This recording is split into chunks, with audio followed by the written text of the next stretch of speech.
जय सच्चिदानंद पूज्यश्री, ममता लुधियाना. बोला. पूज्यश्री, माझा प्रश्न असा आहे की कधी कधी कोणीतरी आपल्याकडे मदत मागतं, पण जर आपण त्यांना मदत केली तर त्यांचा आपल्याला त्रास होतो, पण आपण नाही केली तर त्यांना त्याचा त्रास होतो. मग अशा परिस्थितीत आपण काय करायचे? संयोग काय जुळून येत आहेत पहा. भावना ठेवा, त्यांचं दुःख मिटावं, शांतपणे जीवन व्यवहार पूर्ण व्हायला हवा. शुद्धात्म्याकडे प्रार्थना करा. संयोगाधीन किती होऊ शकताय ते आधी पहा. होत नसेल तर मग सोडून द्या. ठीक आहे. जय जय सच्चिदानंद. सच्चिदानंद. पूज्यश्री, मी एका मेडिकल शॉपमध्ये काम करतो. तर तिकडे खूपच दुःखी लोक येतात.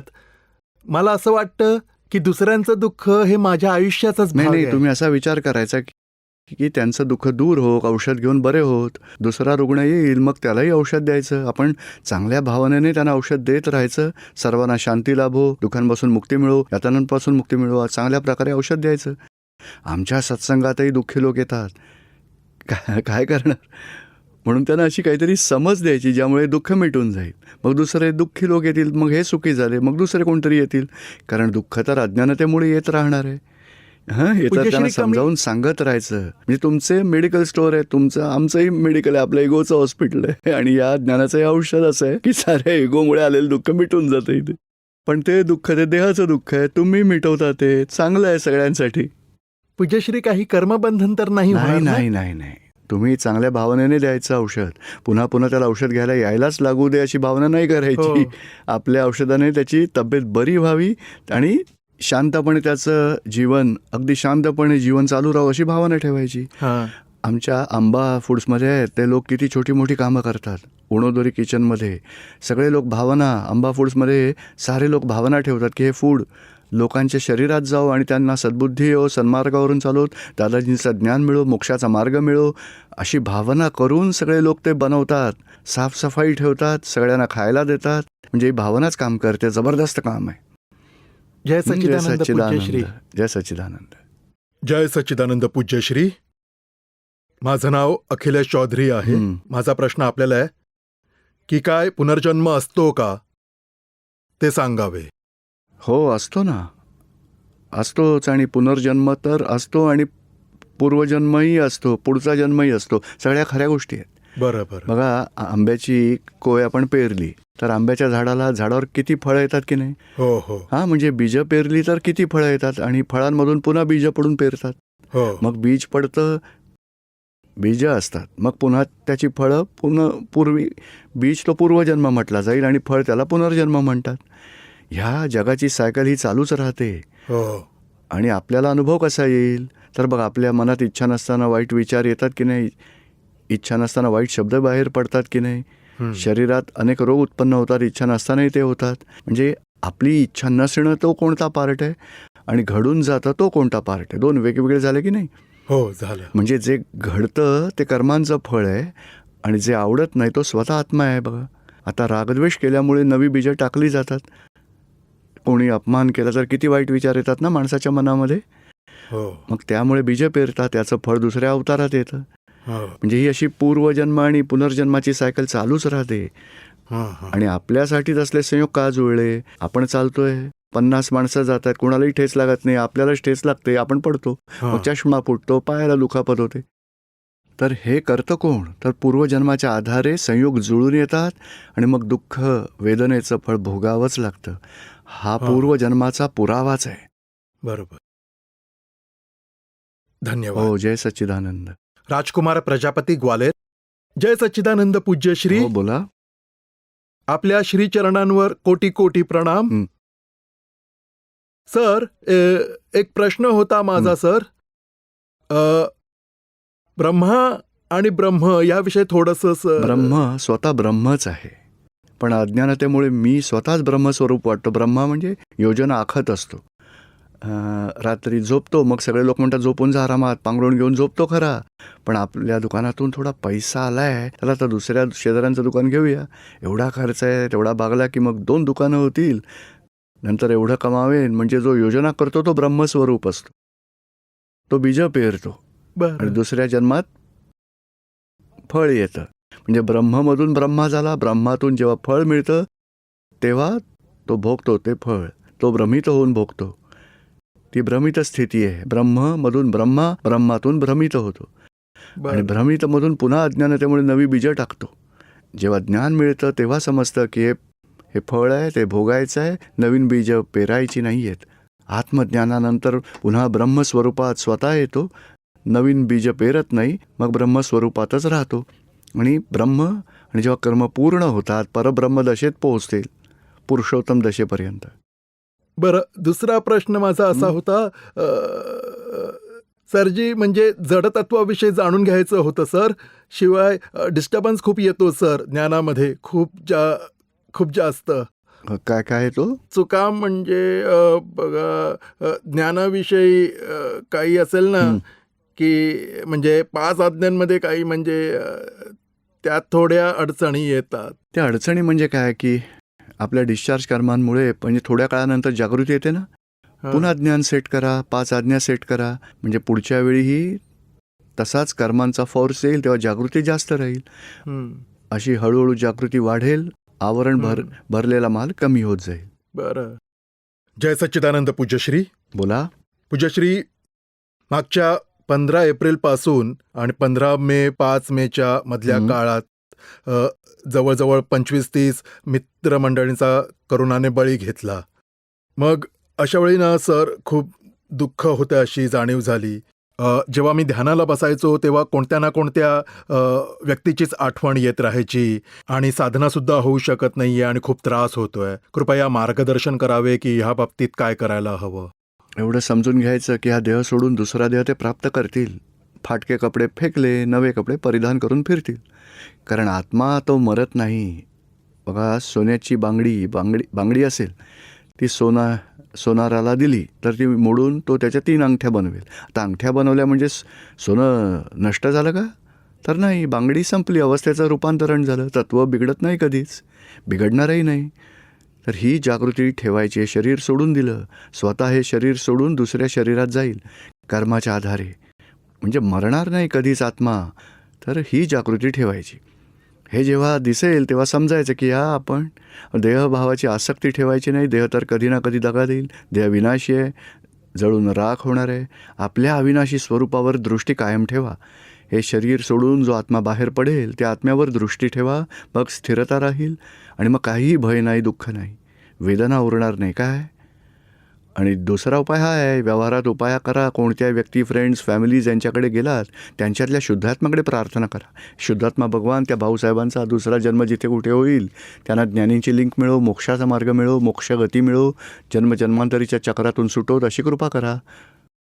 प्रार्थना करा. समजतं ना आता तुम्हाला? होय. जय सच्चिदानंद. मी महाराष्ट्रातून आली आहे आणि माझा एक प्रश्न आहे. मी फारच क्रोधी आहे. ज्ञान तर आहे माझ्याकडे, समजतंही, सर्व काही समजतं, परोपकार समजतो, दान करणं शिकले आणि करते सुद्धा, खूप चांगल्या प्रकारे सगळं करते. पण मला क्रोध खूप येतो आणि तो क्रोध माझा कमी व्हायला हवा. आता आत्म्याचं ज्ञान घ्या इथे आणि नंतर रंजनाला जर राग आला तर रंजनाकडून प्रतिक्रमण करून घ्यायचं. एकेका व्यक्तीसोबत जो काही क्रोध झाला, द्वेष झाला, अभाव झाला, सगळ्याचं रंजनाकडून प्रतिक्रमण करून घ्यायचं. त्यामुळे क्रोधचंही कमी होत जाईल आणि आत्म्याच्या जागृतीत राहता येईल. मीनू, मेरठ. माझा प्रश्न असा आहे की माझे विचार आणि भाव बिघडतात. म्हणजे मुलं असोत किंवा पती यांच्याशी जेव्हा काही बोलणं होतं तेव्हा भाव बिघडतात आणि काही आतून म्हणजे काही चुकीचं होतं आणि मी तरीही माफी मागते, पण हे पुन्हा पुन्हा होते आणि मग मी दुःखी होते. असे का बघा, होते? त्यांच्या प्रतीचे अभिप्राय चेक करा.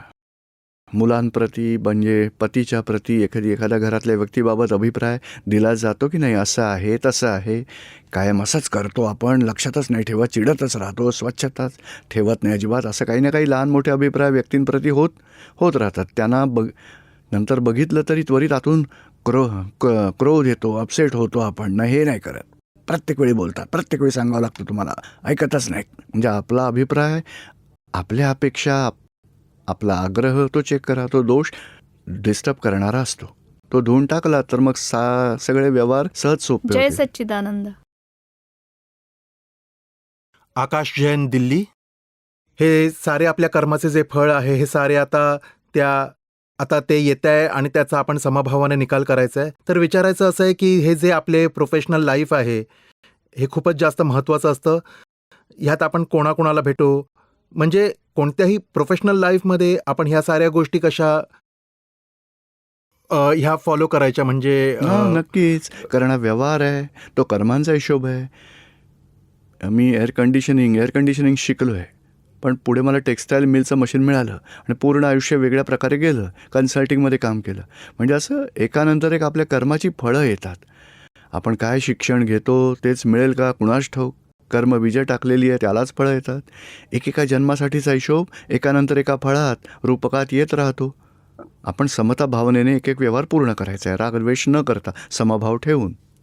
म्हणजे असं म्हणायचं आहे का सर, जर एखाद्याला स्पोर्ट्स आवडत असेल तर तो तो करू शकतो ना, स्पोर्ट्समध्ये त्यात प्रगती काय हरकत करतो. आहे. पण काय आपण नंतर पुढे जाऊन म्हणजे ब्रह्मचार्याचं वगैरे अशा डिरेक्शनला जाऊ शकतो? हो, दोन्ही होऊ शकतं. त्याचं काय की प्रवृत्ती, चला 2 तास स्पोर्ट्स खेळायला जायचं, 8 तास प्रोफेशनल लाईफमध्ये जातील. बायकोबरोबर घरात एकमेकांसाठी प्रेमाने राहायचं, बाहेर वाईट नजरेने न पाहता जीवन व्यवहार पार पाडू शकता. रिलेटिव्ह एक भाग आहे, रिअल दुसरा भाग आहे. रिलेटिव्हमध्ये संयोगाधीन सगळी कार्य होऊ शकतात, होतीलच होतील. आणि रिअल त्याला पाहणारा जाणणारा तो स्वयं तुम्ही आहात. त्यात तुम्ही आकाश काय करतोय ते बघणारा जाणणारा तो पार्ट तुमचा आहे. आणि आकाशचे संयोग जुळतील कसे आणि काय व्यवहार घडतो त्यात ते चेक करायचं, बघायचं तुम्ही.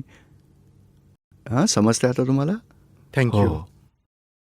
जय सच्चिदानंद. बोला. पूज्यश्री, माझा हा प्रश्न आहे, आत्मा आणि मनाचा काय संबंध आहे? मन हे फिल्मसारखं आहे, आत्मा प्रेक्षकाच्या ठिकाणी बसलेला आहे, बघणारा. तेवढाच संबंध आहे. बाकी फिल्म तर पूर्वभावातून जी डिझाईन्स ठरवून घेऊन आली आहेत त्याप्रमाणे सगळी फिल्म 1 बाय 1 घडत जाते आणि प्रेक्षक ती बघत राहतात. फिल्ममध्ये रागद्वेष केले तर दुसऱ्या अवतारात मनाची डेव्हलपमेंट होत जाईल. पण वितरागी राहिला तरी मन समाप्त होईल, आत्मा मोक्षात जाईल. समजते आता तुम्हाला? होय. माझा दुसरा प्रश्न आहे, निसर्गाद्वारे मनुष्याला प्रदान केली गेलेली सर्वात चांगली भेट काय आहे? ॲक्च्युली निसर्गाद्वारे आपल्या कर्माचं फळ प्रकृतीद्वारे मिळतं. त्या फळाला समता भावनेनं पूर्ण करणं हेच सगळ्यात मोठं मनुष्य जन्माचं ध्येय आहे. नवं बीज पडू नये, जुनी कर्मफळं समता भावनेने पूर्ण करूया आणि आत्म्याच्या जागृतीत राहायचं. प्रवृत्ती तर म्हणजे माणूस जसा एखाद्याच्या घरी पाहुणा म्हणून जातो ना, त्या पाहुण्याचे किती सारे जण यजमान आदरातिथ्य करतात. तसा निसर्ग यजमानांसारखा आहे, आपण पाहुण्यांसारख्या. आत्मा आपण निसर्गाचा फायदा घेऊन त्यामुळे आपली कर्मही पूर्ण होतील आणि मोक्ष ह्याच देहामध्ये आत्ताही मिळू शकतो. बघा. धन्यवाद. माझा शेवटचा प्रश्न आहे, काय आहे? मोक्ष प्राप्तीचा सर्वात सरळ मार्ग कोणता इथे आहे? येत राहा सत्संगात. आणि दादाजींचं ज्ञान मिळवा आणि 5 आज्ञांमध्ये राहा, शिवाय सत्संगाच्या टचमध्ये राहा. मग ह्याच जन्मात आत्म्याच्या मोक्षाचा स्पष्ट अनुभवाचा निकटतम पोहोचू शकाल. जय सच्चिदानंद. जय सच्चिदानंद. चंद्रपाल सिंह, दिल्ली. पूज्यश्री, ती कोणती अशी शक्ती आहे जी आपल्या आयुष्याच्या क्षणाक्षणाचा हिशोब ठेवते आणि मग एक अशी फिल्म तयार होते जी आपल्या अंतिम क्षणी पुन्हा पुन्हा आपल्या डोळ्यासमोरून जाते? आणि पूज्यश्री, असे काहीतरी मार्गदर्शन करावे की ज्यामुळे आपली ही फिल्म चांगली होईल, बघण्यालायक होईल. आता जो डिस्चार्ज आहे ना, त्यात सुधारणा करायची मेहनत घेऊ नका. नवीन कॉजेस पडू नयेत किंवा नवीन कॉजेस जी आहेत ती सुधारावीत, ती जागृती ठेवा, भावना ठेवा. पुढच्या जन्मात सिमंदर स्वामींच्या शरणी जायचं आहे, ती इच्छा ठेवा. जगात कल्याणाची भावना, मनवचन कायेने अखंड शुद्ध ब्रह्मचर्याची भावना. नवरा बायको या नात्याशिवाय बाहेर दृष्टी न बिघडो, एवढं केल्यानेही खूप आर्ट जिंकू आपण. आणि रागद्वेष कषायांशिवाय व्यवहार पूर्ण करायचा आहे. म्हणजे यातच सिमंदर स्वामींच्या आराधनेत आपलं जीवन व्यतीत होईल. मग जवळ पोचू पुढच्या जन्मी. त्यात सुधारणा करायची मेहनत घ्यायला हवी. ठीक आहे. पूज्यश्री, पुढचा प्रश्न आहे, आपल्यात अविनाशी तत्व आहे, अमर तत्व आहे, पण आयुष्य जगणाऱ्यांमध्ये राहून आयुष्य जगणाऱ्यांपासून सुटका कशी होईल? नाही, हे आयुष्य असलेला चंद्रपाल सिंग, तुम्ही वेगळे झालात. आयुष्य जगणाऱ्यांबरोबर अलिप्तपणे राहायचं आहे तुम्ही. सगळ्यांपासून वेगळेपणा ठेवायची गरज नाही. चंद्रपाल सिंगपासून वेगळे राहा. चंद्रपाल सिंग विनाशी आहे, आयुष्य कर्माच्या आधारे जीवन जगतोय. आपण अजर, अमर, अविनाशी, आपण शुद्धात्मा आहोत ह्या जागृतीत राहायचं. पूज्यश्री, एक आणखी पुढचा प्रश्न आहे, त्याचं उत्तर कृपया द्यावे, मार्गदर्शन करावे. म्हणजे दादांच्या एका पुस्तकात वाचलंय की जर आपण मरत मरत जगलो तर पुन्हा मरावे नाही लागणार. म्हणजे चंद्रपालमध्ये जगायचं नाही, शुद्धात्म्यात जगायचं आहे. चंद्रपाल सिंग म्हणून मेलो. आणि लोक म्हणाले चंद्रपाल सिंगबद्दल काही निगेटिव्ह बोलले तर विचार करायचा की चंद्रपाल सिंगचं आहे, आपल्यासाठी नाही. आपण रिलेटिव्हमध्ये मरण पावलो, रिअलमध्ये जगतोय. रिअल मग जगलो, रिलेटिव्हमध्ये मेलो तर मग नंतर मरावा नाही लागणार. आणि मीच चंद्रपाल सिंग असं म्हणून जगला तर मग चंद्रपाल सिंगला मृत्यू येईल तेव्हा ते आपलंही मरण असेल. म्हणून दादाजींनी हे सांगितलं, रिलेटिव्हमध्ये नका राहू, जगू, रिअलमध्ये जगा, मग मरावं लागणारच नाही कधी. जय जय सच्चिदानंद. सच्चिदानंद. पूज्यश्री जय सच्चिदानंद. हं. माझे नाव मोनिशा आहे आणि मी दिल्लीहून आली आहे. आणि माझी अशी इच्छा आहे की मी प्रतिक्रमण जे आहे ते माझ्याकडून जास्तीत जास्त व्हावे, कारण दररोज आयुष्यात कुठे ना कुठेतरी रागद्वेष होतातच. प्रतिक्रमणात वाढ कशी करू? आता प्रतिक्रमण जास्त म्हणजे काय करायचं की पूर्ण दिवसात कोणाप्रती अभाव झाला, द्वेष वाटला, भाव बिघडले किंवा कोणालाही दुःख पोचवलं गेलं तेवढंच साफ करा. त्यामुळे कचराही साफ होईल आणि जागृतीही वाढेल.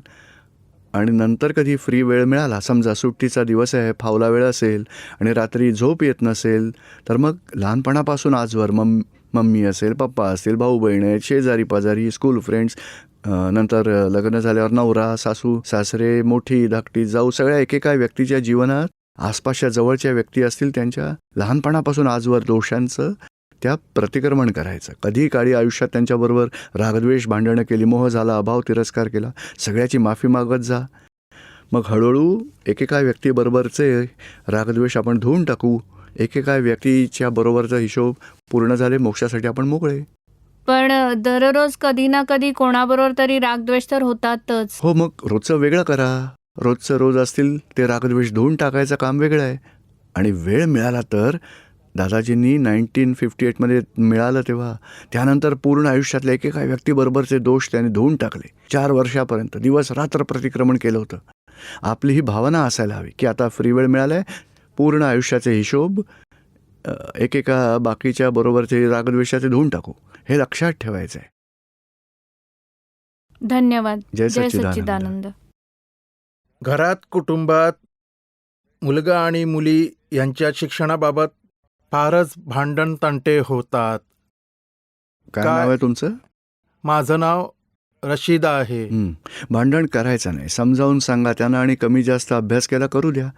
सांगा पास व्हायला पाहिजे, चांगला रिझल्ट यायला हवा, बस मेहनत घ्या आणि चांगला रिझल्ट आणा. भांडण नाही करायचं, समजावून सांगा.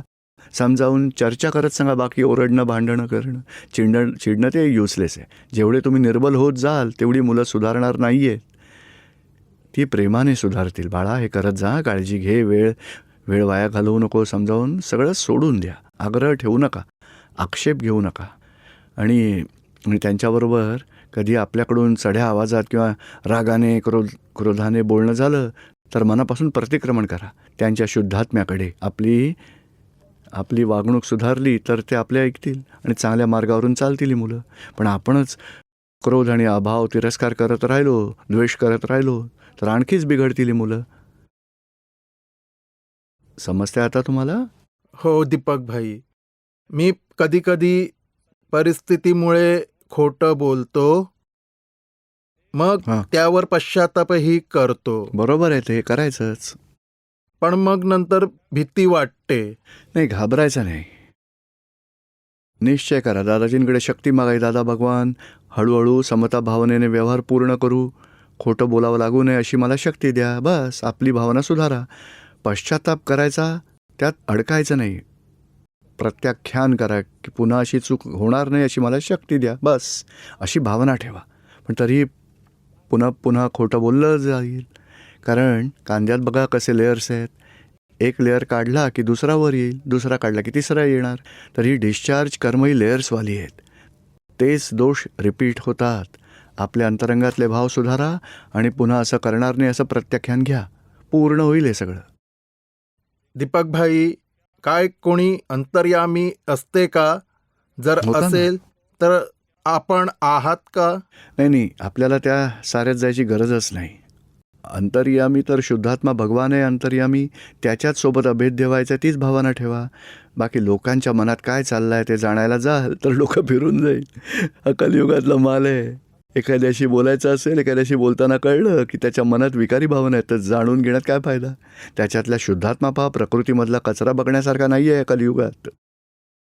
दीपक भाई, तप करून वरदान घेणे ही आजच्या काळात किती सत्य आहे? आणि शिवाचे भक्त रावण यांच्याबाबत ते किती सत्य आहे? त्यात सत्यता आहे, पण जैन शास्त्र वेगळंच सांगते, वैष्णवशास्त्र वेगळंच सांगतं, शिवशास्त्र वेगळंच सांगेल. आपल्याला महत्त्वाचं काय बोध आपण घेतो आणि काय ज्ञान मिळालं तेवढंच बघा. कथावार्तांमध्ये खूपदा विरोधाभास सापडतो. रावण भविष्यामध्ये तीर्थंकर होणार आहेत आणि मोक्षगती मिळवणार आहेत, या गोष्टी समजून घ्यायच्या आहेत. बाकी रिलेटिव्हमध्ये तर खूप साऱ्या कथावार्तांमध्ये वेगवेगळं असतं, त्याला महत्त्व देऊ नका. आपल्या जीवनातल्या रोजच्या व्यवहारातली जी दुःख, चिंता, भय असते ते कसे समाप्त होईल? त्यासाठी ज्ञान घेतल्यावर 5 आज्ञांमध्ये राहा, मग दुःख, चिंता, भय सगळं काही मिटून जाईल, याची गॅरंटी आहे. समज, 5 आज्ञांची समज जीवनात प्रत्येक क्षणी जागृतीत असू द्या. झालं ते व्यवस्थित, मग चिंता, भय समाप्त होईल. धन्यवाद दीपक भाई. जय सच्चिदानंद. पूज्यश्रींना नमन, कोटी वंदन. बोला. पूज्यश्री, हे आपल्याला शुद्धात्म्याच्या अनुभवानंतर कोणती स्थिती येते? अनुभव स्थिती वैराग्य येतं. सांसारिक व्यवहार चांगले वाईट होत राहतात. चांगलं नाही वाटत, वाईटही वाटत नाही, फाईल आहे, संयोग आहे, हे कळतं मग. आणि रागद्वेषाविना संयोग पूर्ण करत जाल, समभावाने निकाल करत जाल. निकाल ज्ञानानंतर करावाही लागणार नाही, सहज भावाने निकाल होईल. अनुभवाच्या दशेत काही करण्यासारखं नसतंच, भावही होत नाहीत, आपोआप जागृती असते अनुभव दशेमध्ये आणि व्यवहार समता भावनेने पूर्ण होत राहतात. होय, ज्ञानानंतर सच्ची समज जर प्रत्येक वेळी अनुभवास यायला लागली आहे आणि त्याबरोबर विपरीत परिस्थितीत दादांचा अनुभव सुद्धा स्थितीला नक्कीच अनुकूल बनवतो. हो, बरोबर आहे, खरी गोष्ट आहे. त्यामुळेच म्हणजे प्रत्येक वेळी म्हणजे खूपच चांगली जागृती हो, असते. हा ज्ञानाचा तोच परिणाम आहे, तोच. जय सच्चिदानंद पूज्यश्री. पूज्यश्री, मी ज्ञान 2006 मध्ये घेतलं होतं आणि प्रगती पण खूप झाली आहे. मागच्या 2 वर्षात कोरोनाच्या काळात जो आपण सत्संग सातत्याने ऐकला, त्यामुळे खूप सारे ज्ञान आता झिरपले, प्रॅक्टिकल पण मिळाले. पण कर्माचा एवढा जास्त फोर्स आहे की त्यामुळे आता माझा चरणविधी, सामायिक प्रतिक्रमण एकाग्रतेने नाही होऊ शकत. त्यासाठी कृपया मला मार्गदर्शन करा. हरकत नाही, जेवढं होत आहे तेवढं करा आणि जर काही चूकभूल झाली तर तेवढं रिसेट करा. हे दादा भगवान एकाग्रपणे विधी करू दे. आणि काय एकाग्रतेमध्ये डिस्टर्ब करणारे काय असतं तर कामाची जबाबदारी, त्याचं ओझं आहे, ते राहिलं आहे, ते बाकी आहे, हे करायचं राहिलं आहे. म्हणून लिस्ट बनवा आणि सेटिंग करा की एक अर्धा तास विधी करायचा आहे, नंतर एक फाईलचा समभावाने निकाल करू, मनाला समाधान मिळेल आणि स्थैर्यही राहील. असं सेटिंग करत करत आपलं उपयोगपूर्वक सगळे हे विधी करायचे आणि व्यवहार हे पूर्ण करायचा. समजतंय आता तुम्हाला? होय. आणि दादा भगवानांच्या कृपेने मराठी मला खूप चांगल्या प्रकारे कळायला लागलंय वा, छान, आणि मी आता आपला सत्संग सुद्धा मराठीमध्ये ऐकायला खूपच सुरुवात छान. केली. जय सच्चिदानंद.